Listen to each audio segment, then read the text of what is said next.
I can hear something calling. It's calling me every day. If taking a chance is a crime, then I've got hell to pay. I've been walking the streets in my mind, trying to find a new day.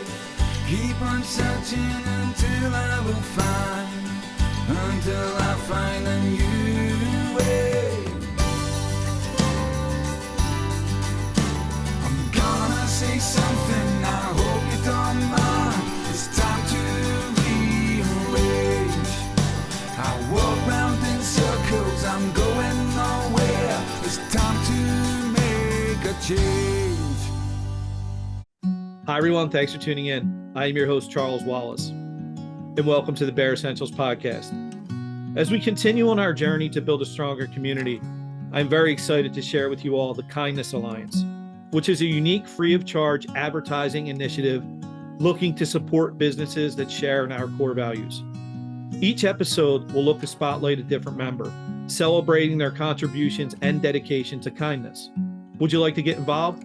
Just visit the Kindness Alliance section on our website, www.thebearessentialspodcast.com, or just send me a message. And now, a huge thank you to this week's Kindness Alliance member. Welcome to Family Farms, where our culinary journey is woven with passion, dedication, and a commitment to crafting the finest bacon-wrapped chicken, a timeless delicacy that has tantalized the taste buds since 1974. At Family Farms, we're more than just a traditional name. We've evolved into purveyors of gourmet delights. Join us on this flavorful adventure, where every bite tells a story of tradition, quality, and the enduring spirit of Family Farms. Hey, Andy, how you doing today? Thanks for joining me. I appreciate it. Hey, great to be with you, Bear, and thanks for having me. Yeah, thanks, man. I really am excited to do this. I've been connected with you for a bit now on LinkedIn, and I appreciate your what you do, the whole mental aspect, mental toughness, resilience, that kind of stuff. I thought this would really resonate with folks that tune in for the show. So I'm excited about it. That being said, would you mind giving a brief intro of yourself? Sure. Again, thanks for having me, and hello to everyone out here who's tuning in. Andy Reese, originally from Central California, and went to the West Point. Played football there for 4 years. That's really how I found sport and performance psychology. When I graduated, we went from a peacetime to wartime Army. Went to my first experience in combat was when I really had an aha moment that the mental performance and the mental skills that I learned as a football player, to include the Army Navy game in Philly, where you're at, was really important. Combat's, I think, a person's game, but like a lot of leaders, I didn't really know how to bring that skill set into myself, let alone teach it to my soldiers to help my team fight and win. And so it really set me on this odyssey, over the next 20 years of my military career, which was all at war, in and out of combat, leading soldiers, but also, helping pioneer some of our health and human performance programs, becoming one of the Army's first master resilience trainers in combination with the University of Pennsylvania there in your backyard. Working with special forces, jumping out of perfectly lit airplanes, helping Green Berets put warheads on bad guys' foreheads, but also, helping them develop as tactical athletes. When I retired, I went into Major League Baseball. Right around the pandemic, I was with the Colorado Rockies as an intern.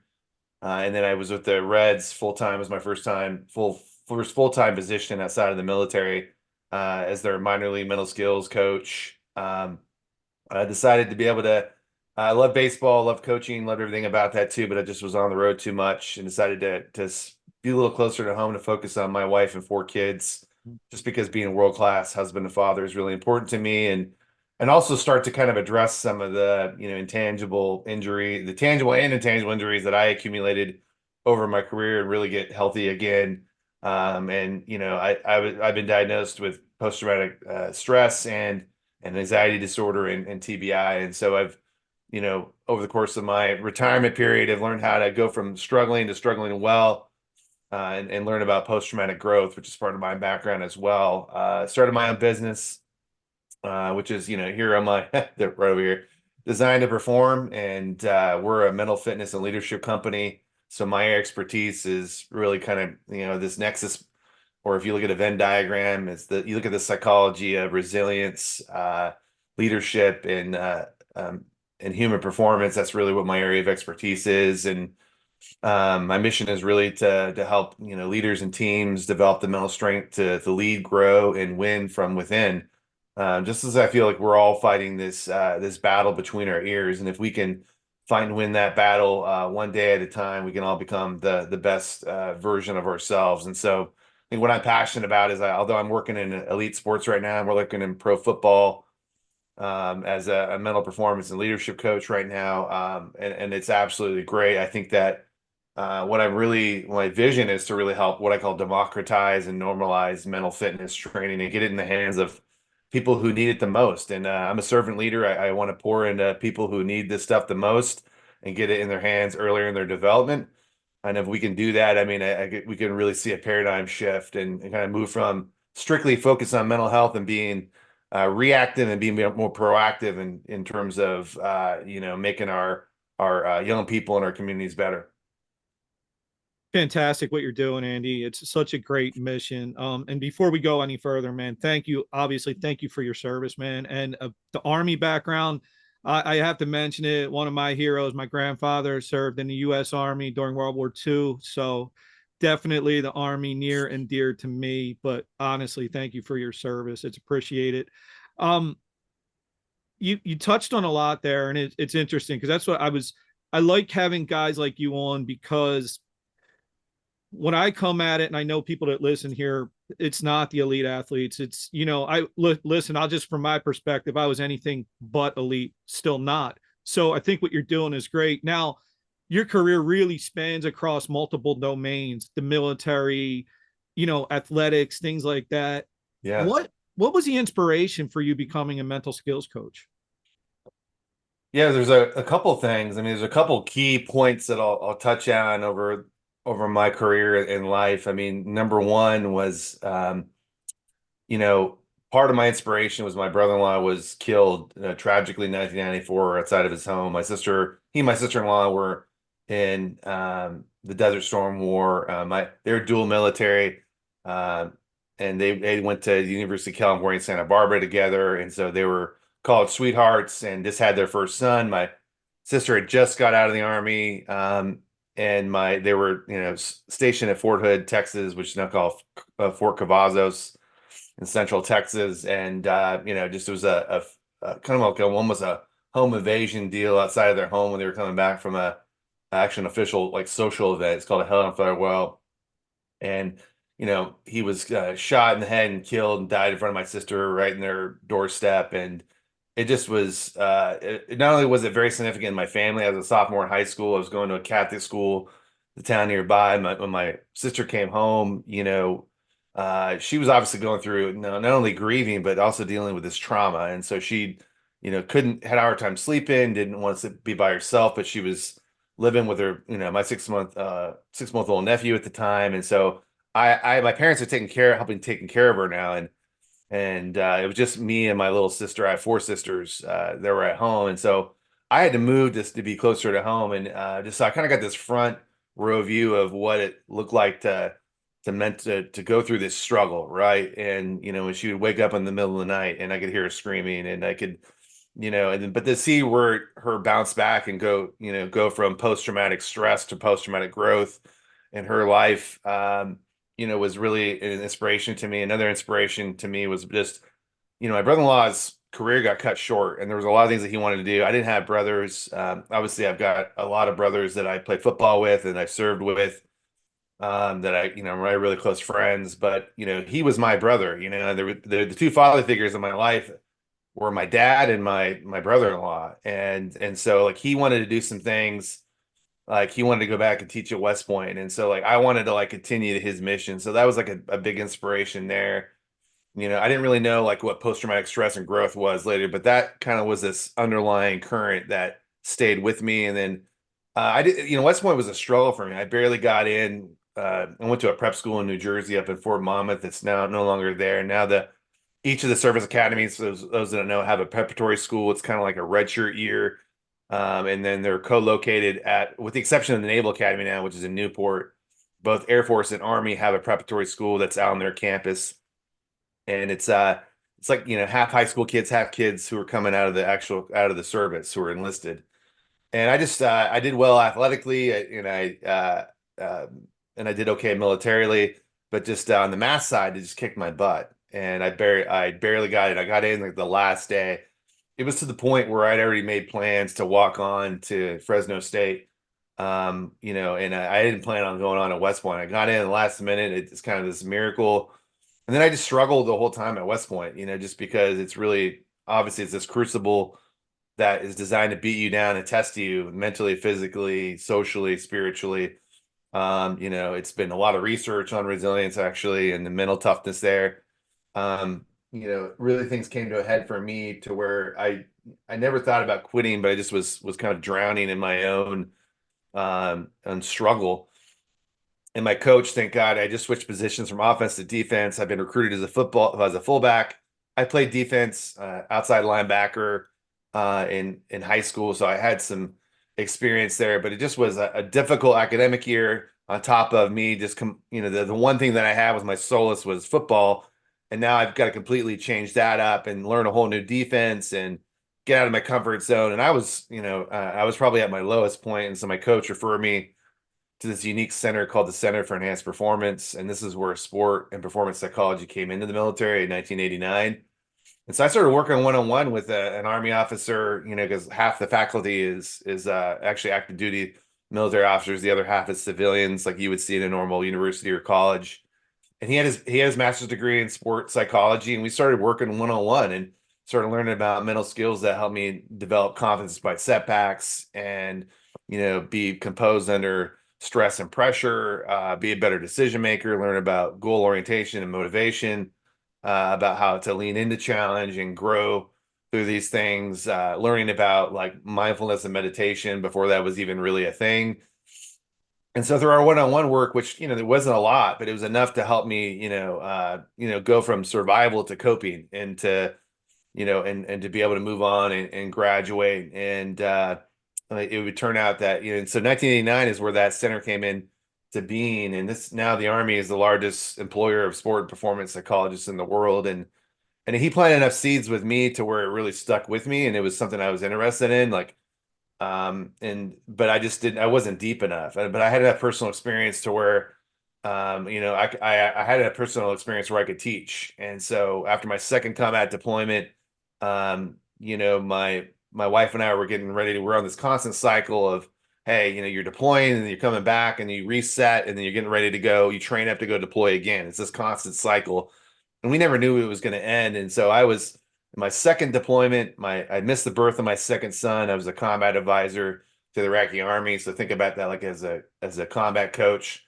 My job is I was on an 11-man or 12-man team to where I could, train, advise, and assist the Iraqi Army, just because that's the traditional job of Green Berets and Special Forces. There wasn't enough of them. So to be able to stand the Iraqi Army up so we could come home.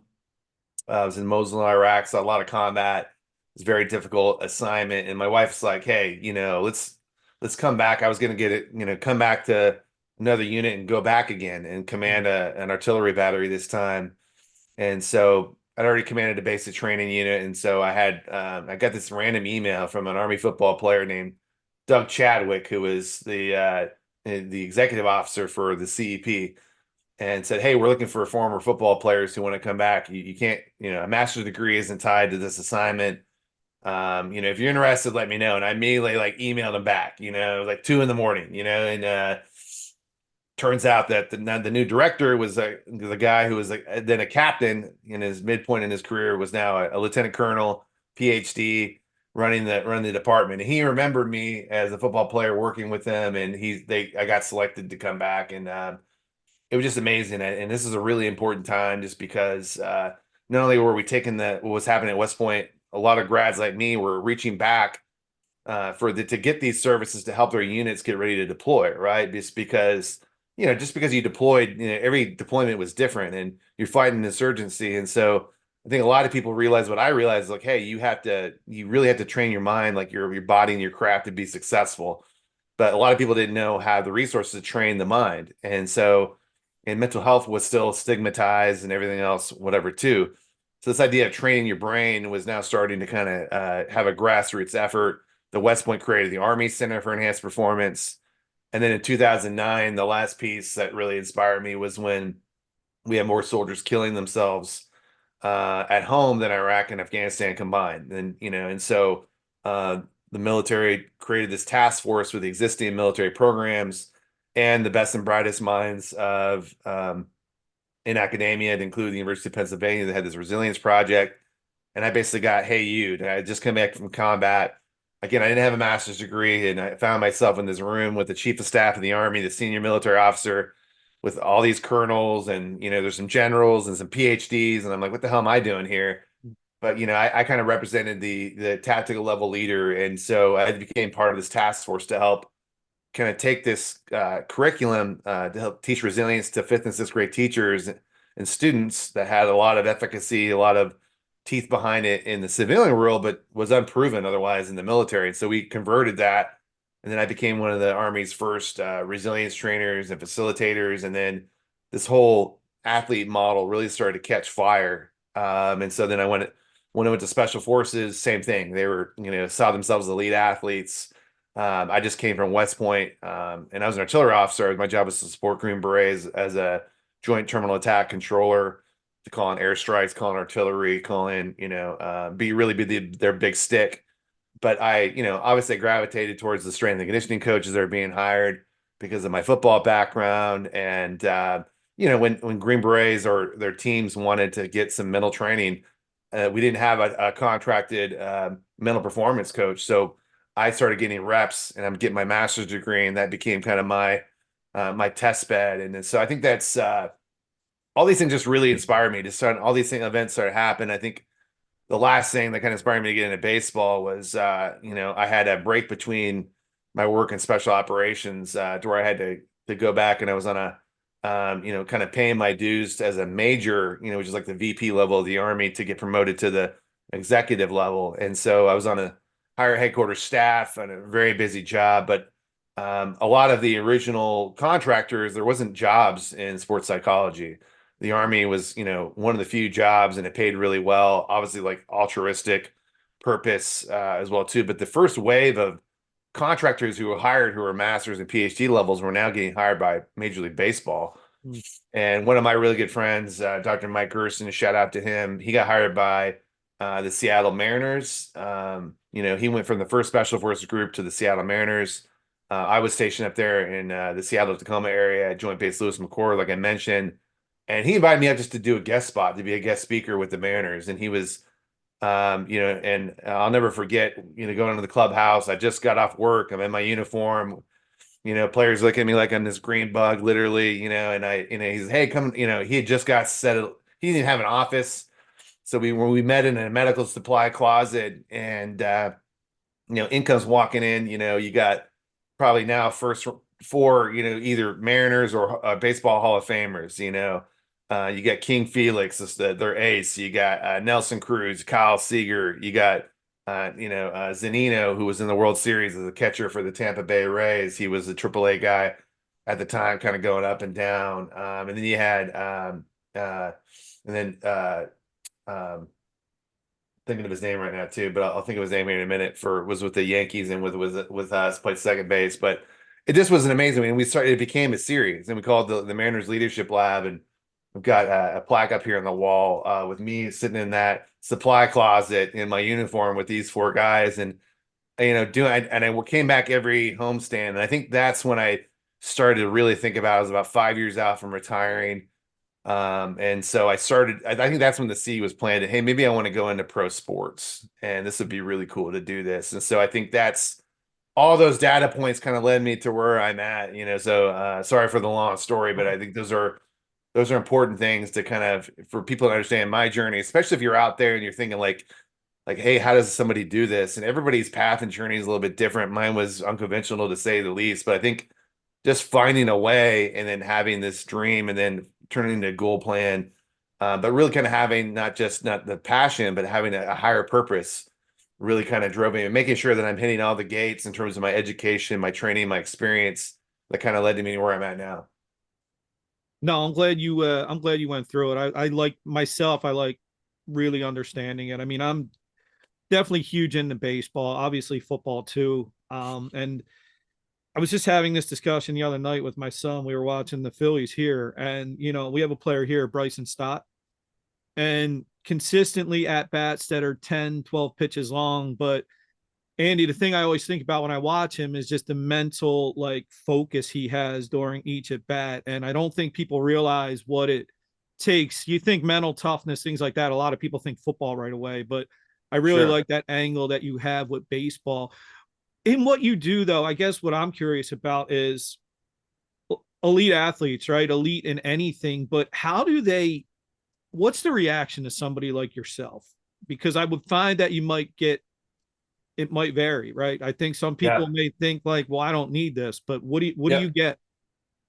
Yeah, I mean, the way that I look at it, it's kind of like you look at this bell curve, right? Standard distribution, U curve, right? Right. And you have, and I think this is in sports, it's in business, it's in if I'm working with first responders, emergency services, or healthcare, it doesn't really matter. I mean, my going in assumption that I'm there to validate, or to be able to understand is it's 10% get it and love it. These are the people that maybe they have had a background in on sports. Maybe they've had it at the collegiate level, or they've had a coach in high school, or somebody who's really kind of taught that as part of their craft and their skill development. And or maybe they're really into podcasts and the self-help books, which are really prevalent now. And so they really gravitate, or and they're probably educated, and so they naturally are curious that way. And they want an edge as well too. And then you got the other end of the bell curve is the 10% people who just don't get it, right? They don't want to get it. They're just they may have a fixed mindset. They're just kind of closed off to this whole idea because they probably associate what I do probably more with like mental health and hey, you're broken, and the stigma, hey, you have a problem that's and so on and so forth, right? But whatever that is, there's 10% that I'm probably not going to reach anytime soon. But I'm finding, especially today, more than anything, especially for young people, my kids' generation, Gen Z, who's emerged from the pandemic, and we've realized how important, mental health is a big deal everywhere. But how do we get proactive and train our minds like our body on our craft, and not just to get unstuck, but to really level up our performance on the field and off the field. And so when I look at it, the 80% is in the middle, and my job is to kind of shift that paradigm to the right a little bit. And I do that by using the early adopters on the front end of that bell curve. They're critically important. So if I work one-on-one with them, then hey, that word of mouth marketing to help pull their buddies over is really helpful. But it's also, I think it's, I also just, showing up and being authentic, being someone that they can trust and build rapport. There's an art and science to that, and no one really cares what unless they know that you care about them, and they also need to know you're a no shit expert, excuse my language, and that you're not, So it's great to have a lot of personal experience, but do you have the education, the training, the certification? Have you been where they've been? Have you been in their same arenas? I mean, all those things. Me being in the military, me being a college football player, me having worked with 3 other different NFL teams as a consultant. I mean, all those things really help give me the credence and the credibility to get my foot in the door. But then once I go from there, now I have to really be able to then add value to them. And if I can't add value to them right away, then chances are that hey, they may see me one time and then they're out. Mm. So interesting. I think there's the people that will look to somebody like you, and your resume speaks for itself. And it's like, when I see you, I go, yeah, that's somebody I would want to learn from. I can learn from him. What do you say though? Because I think there's this other group of people that exist. They look at someone like you and they feel there's no chance in hell they can ever be like you. Yeah. How do you reach them?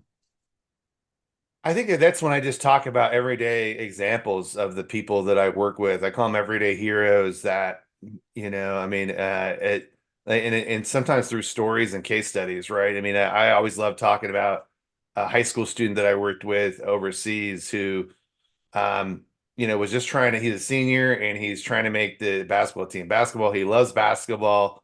And he just can't get out of his own way. He's in his own head. He overthinks things. He's got all the skills. It's his way to connect with his friends.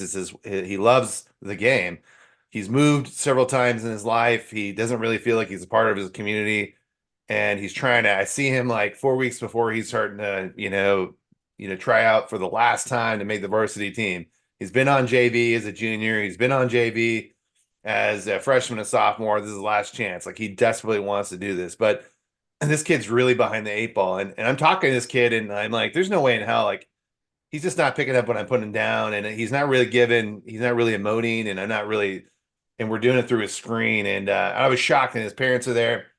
I was shocked when I found out he wants to work with me, because I guess he had worked with therapists and he not really like that. And so we got after it, and we just spent, I think we spent about 6 sessions together. It was between 30 and 40 minutes. And, he ended up not making the team. But the rest of the story is that he, probably had he not worked with me, and again, this has less to do with me and more it has to do with him, he had probably would have gave up basketball, or at least like just, hey, put it down and say, hey, like, screw it, I give up, right? But then that would have been like cut off this love of his life and his social connection and his physical fitness and all these other things. It would have been this domino that you never know what's going to happen with young people these days, and that's when you start to get really, really worried. You get really concerned. But, he didn't make the team, but then he came back, and I'll never forget this. His athletic director who had hired me saw him on the hallway, and then I later confirmed this, and he said, hey, how's things going and whatever. And he said, you know what, basically a week after he missed the cut. He made the first round of cuts. He just missed making the team. And he told this athletic director, hey, you know what, I decided that I'm going to try out for the JV team, and I'm going to be a leader on the team. And working with Mr. Andy really made me realize that, hey, that it's not about the result, it's about the process. And I feel like I think I have what it takes mentally to really do well and excel at that level, because I love the game and I want to help other people, get better too. I mean, so just stories like that, like, not an elite dude, like, not, but like, this guy just a little bit went a long way with somebody, and sometimes that's all it takes. And so you think if we could replicate that, whether you're an everyday person, that's the blue collar guy out in the oil fields of West Texas, you're a teacher, you're a coach who's trying to get through to a kid who, is just a problem. My wife's a special ed teacher. She's on the front lines every day of these kids who are on the cusp, especially behaviorally, who, hey, if they don't get something together because they don't have the support structure, they're going to end up in jail or they're going to end up dead. And so when you think about that, and then this can make the difference between, them living a successful life, whatever that means, and becoming who they're supposed to be, or becoming this burden on society, this cancer, then, like, and it all starts up here.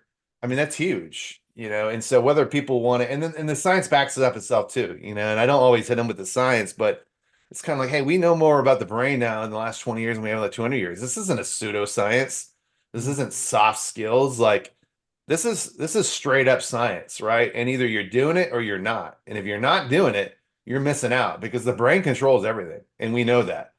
So those are just some of the things that I use in my toolbox. And I'll give you one more. This is one of the things I use with, if you're a coach or a teacher out there, or your parent, you're trying to get through to them and trying to get, because there's a certain level of maturity that it takes. That's why, like, especially in terms of self-awareness and, so I generally don't work with kids who are underage of, who are not teenagers, because I feel like, and even then it's a maturity thing, because they don't lack the awareness they don't have the discipline to continue to apply this, right?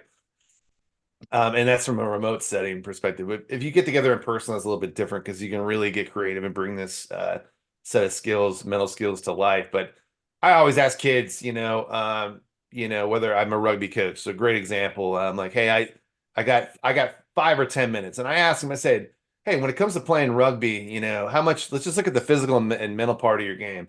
Like, it's only 100% of your game. How much, when it comes to you being successful on the rugby pitch, how much is mental versus physical? And I've never met a kid who's even, a youth athlete who's ever said that it's more physical than mental. At the very worst, it's probably 50-50. and it's probably somewhere about 60 and 70. I mean, Yogi Berra, baseball is like, half of baseball is 90% mental, right? And so, you know, and so then you ask them the next question. Okay, well, you say it's, the mental game to be successful on the rugby pitch is 60 to 70% of your success. How much time, 100% of your time during the week, but in the season, how much time do you actually spend on the physical game? And it usually is inverse, right?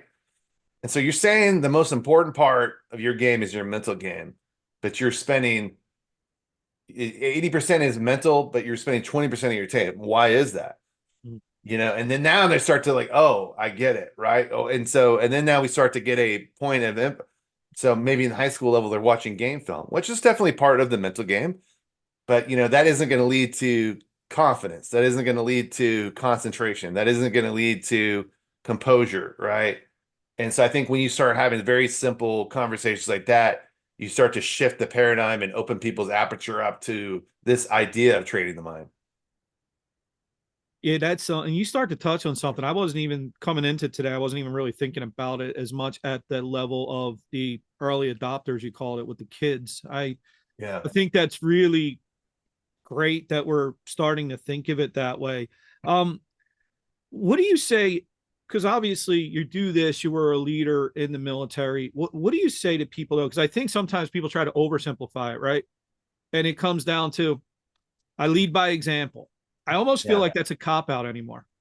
It is. It's really funny because like through the draft, it's something I hear a lot. It's almost like people associate you're either being like if you're a vocal leader, right? I mean, obviously you got to be authentic to who you are, right? But if you're have a tendency to be extroverted and you're maybe you have high interpersonal skills or you're vocal, right? That's almost like a bad thing. It's like, oh, I'm not a rah-rah guy. I'm a lead by example guy. That's a very, very common like canned response that I saw in like the NFL draft, right? And it was really interesting to me to hear that. And then but actually on the other side, from the coaching perspective, we like Gen Xers, for example. I'm assuming you're a Gen Xer by your sweet silver beard there, man. But like our generation and older, the boomers or our parents' generation, we almost like assume that you have to be extroverted in order to be an effective leader. So you kind of almost see this friction that's happening between in terms of what a leader is and what's expected to be effective in a leader from whether you're in the locker room or whether you're trying to help influence a young man, a young woman through sport to be the best version of themselves, right? So I think it's really interesting too. I think of course actions speak louder than words, right? But you got to be able to walk the talk, of course, right? But I think for me, from my perspective, why the mental game becomes so important, not only because it's the primary vehicle to develop the intangible attributes and characteristics that we know make effective leaders, but in terms of all those things that I talked to you about, the foremost of those is decision making, right? In order to be a good, you have to be able to be a great decision maker, and you have to be able to influence others beyond yourself. But there's this tendency to look at leadership from the beyond self, but really leadership begins with leading yourself first, which is not a new concept. How do I do that, right? And how do I develop those key skills that we really know the intangibles are what really sets leaders apart and what really helps make them develop. So why I think the intersection between what I do is that in the psychology of leadership is really provide a vehicle to be able to help leaders develop those intangibles, and become specifically more, emotionally intelligent, right? So if you can lead yourself first, I always say the leadership is not about you, but it starts with you. So if you can start to learn about how to develop confidence with yourself, it's going to help you with your interpersonal confidence, for example, to build rapport and trust with others, right? And of course, just communication alone, over half of effective communication, beyond self is nonverbal, right? But if you can't take care of yourself, you can't take care of other people. And so from my perspective, it's really it's an inside out approach. Does that answer your question? Yeah, it does. And it leads me to this part. I'm interested in this. I think when we talk about leadership, it's kind of a buzzword in a way. I hate to say it. I think it's a buzzword, especially at the corporate level. I hear a lot, even in my own career, about we want to develop the next level, the next layer of leaders, things like that, right? Andy, in your mind, especially at the corporate structure, how do we even define what a leader is? Because I think we have all these corporations, they want leaders. I don't even think they know what the leader is or what the leader should be.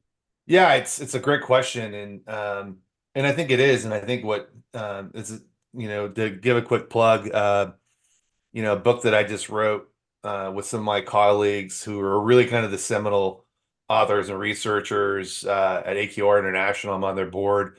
They developed the 4C model of mental toughness that I use. I started moving away from the word mental toughness because it was stigmatized, and so I use the word mental toughness, but the model's still the same, the research is the same. And but I was asking about, hey, what does mental toughness for leaders look like, right? And they really started, probably a decade plus more than that, to where they were starting to look at the landscape of what leader development looks like, and it's changing. And I think what ends up happening is that leadership's not only a buzzword because we don't really define it and we don't understand what it is. And what convolutes it even more is that we tend to kind of take an adjective like servant leadership or transformational leadership. We add this adjective to it to give it this kind of niche thing to differentiate someone who's selling a book or a product or a service to a company, or it's part of a philosophy, so on and so forth, right? But like, what's the no kidding art and science of what it is and what it's all about and how do you develop it? And I think we don't have all the answers, but our book starts to really crack that code a little bit. And there's a bunch of amazing, no kidding experts and thought leaders, action leaders, what I call them, from all over the world. But it was spearheaded by Doug Stratargic and my friend, Dr. John Perry, who's at the University of Limerick in Ireland, who's also a sports psychologist. And so it's called Who Cares Wins, leadership practices or leadership in the 21st century. So be sure to check it out on Amazon. Mm-hmm. So to answer your question, because I think it is a problem out there too. And so is probably a little bit simple. I put this in simple terms, right? So there's like some key aspects of what who a leader needs to be, know, and do. And the Army does a really good job of this to create a leadership requirements model. So like leadership, people ask me all the time, if you were to boil it down to one word, what does it mean? And it's really about influence, right? It's beyond self. So I call it there, and there's emotional intelligence competencies that go with it. And that's why I always fall back on that. You have to be, it's like a thermostat. You have to have inner awareness of yourself in terms of how you think, how you respond, how do you influence your emotions, which you don't even control those things. And beyond self, you have to understand the environment, the situation, the social piece as well too. So that creates the thermometer. But to move the needle, you got to have control. You got to have self-regulation. And then you have to have the ability to influence. And so when we look at leadership, it's really all about the influence piece. How do we influence the systems and processes in terms of our, how we think and how we respond? But then how do we influence the factors of everything beyond us in our environment, and then vice versa, right? And so I think the key things that we really talked about have to get after this idea of motivation. So like, you don't give motivation to someone, but if you understand motivation fundamentally comes from like our values. And if you're interested in this, it's something that I look at, and through assessment and selection, through understanding the research from Dr. Andy Reise, and there's 16 different drivers that go into that, and your value system and the principles that matter, you really help with those drivers. That's really important. You see a lot of people who are knocking, they say, oh, it's all about discipline, not about motivation. Well, motivation extends from fundamentally who you are, as well too. So motivation is really important, as well too. Then there's the inspiration piece there as well too. And then, the inspiration, which you really kind of comes to, hey, if I'm actually inspiring others to take action, right, by understanding what motivates them and then leveraging that motivation to then be able to take the right actions. But hey, if we don't have a common goal, then that's the other piece.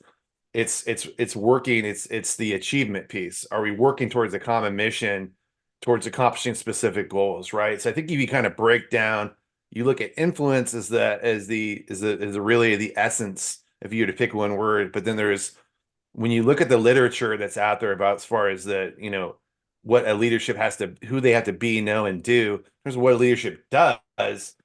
I mean, you talk about the motivation piece, you talk about the inspiration, then you talk about the mission and goals, right? The achievement piece.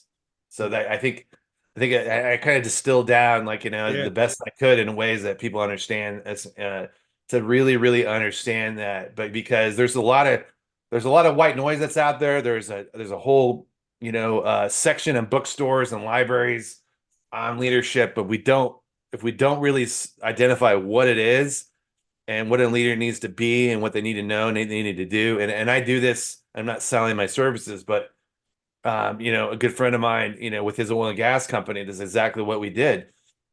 Hey, we had to define it, and we had to be able to come up with a leadership requirements model so that, hey, you get identified as a potential leader or a leader, which there's formal and informal leaders. Just because you're not in charge of somebody doesn't mean you can't be a leader. You can't influence someone through, your motivation, inspiration, and achievement, right? And I'm a classic example of that. I went from leading a 500, soldier formation to now I'm not really in charge of anybody, but I influence a whole bunch of people in that building, right? So, anyways, does it answer your question? Yeah, it definitely does. I mean, look, obviously it's I'm definitely someone I get geeked up over this stuff because I'm glad you used the word influence because I know through the years one of the things we always talk about is organizational influence. So I was glad Yeah. that you mentioned that. Yeah, this has been really, really fascinating. And I'll be honest with you, no obligation, but I would love to probably have you on for a second episode because I like having this talk with you now. I realize how much more there is to even discuss. But I wanted to end with this actually, with the whole mental toughness aspect, right, Andy? Yeah. Just wanted to give you influence, right? Because I think it's unfortunate with the state of the world and things like that. I think there's a lot of people that just feel they are mentally weak. Sure. What do you Right. say to those people? Well, I think there's a shadow side to everything, right? I mean, for every strength, there's a shadow side. And actually, when I look at mental toughness, which you can kind of look at it as it's a combination of like psychological offense and defense, right? And I look at leadership kind of being the special teams. We want to use a football analogy, right? So I think of performance is the psychological offense, resilience is psychological defense, right? You got to be able to score points, but you got to be able to play defense and turn the ball over, right? So I think from a mental toughness perspective, right, and there's that 4C model if people want to check it out, right? And actually, when I assess people, and I do that, I do that with people as a baseline, and then we look at it every 90 days, and it's a great tool, right? Inevitably, when you look at a lot of the algorithms that are behind and the math behind it is kind of like we all are in this range, like just say 1 and 10, and imagine like it was a Likert scale, which it isn't in the actual assessment, right? If you're a score of 1 in any of those 4Cs, and there's actually sub factors to that, so let's take confidence, right? Let's say like in confidence, you were a 2, right? You would actually show up as being mentally sensitive, right? And so, well, why is that? And I would argue there's a lot of people who are like that, especially young people. And I argue it's the number one reason why people come to me. And so when people lack self-confidence, there's a lot of reasons why that is. And we can talk about the anxiety and that gets just accentuated through social media and FOMO and comparison traps and the anxiety that it's just ridden in this common generation, things that we didn't have to deal with, right? It's not all social media's fault, but it certainly isn't helping, right? So let's say you're a 2, right? On that 2. Well, let's look at the flip side. I wouldn't want you to be a 10 either, right? Ideally, I want you somewhere between probably a 6 and an 8. Because if you're too mentally tough and you're confident, you may be like, you may be cocky, right? Where you're projecting like, a disingenuine confidence that's not the quiet confidence related to self-efficacy or belief in yourself, right? Too. So if you're a 2, you have mental sensitivity, right? We have to figure out why that is, and diagnose that. But that doesn't mean that you can't change and move your needle to the right, right? It may take a little bit of time, it may take a little effort on your part, right, too. But the potential for us to be able to move back and forth on that spectrum, from mental sensitivity to mental toughness is very much possible, right? Because we know that, our brain, the neuroplasticity, we know that we used to think that the brain was, after 25 years old, it was like your brain's fully cooked. It's never going to change again. So it makes it harder to learn. But we now know through neuroplasticity that the brain is malleable. It can change throughout the course of a lifetime until the day that you die.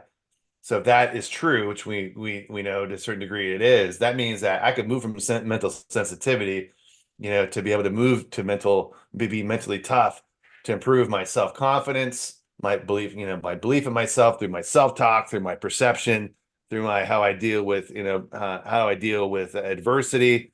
And slowly but surely, you can actually change the structure of your brain through practice, through training, through some of these valid techniques. And so I think and I think there's a shadow side to mental sensitivity. I would argue that mental sensitivity can actually be a superpower in disguise. And a great example of that is to take, I was taking the confidence, in terms of your self-confidence, and maybe on your interpersonal confidence, you're mentally sensitive, right? So what that may actually mean, is that you're actually hyper aware. On the extreme side, you may be like what's called an empath, or someone who's very sensitive to the way other people think and feel, and so on and so forth. And let's just say, like, hey, you're a manager or you're a leader, or someone wants to be that you could use that to your advantage, right? And so I think when it comes to mental toughness, for every strength there's a shadow side, and for every mental sensitivity there's a potential strength in disguise, right? And so I think that's understanding, how do I meet people where they're at and get them where they need to go? And I think that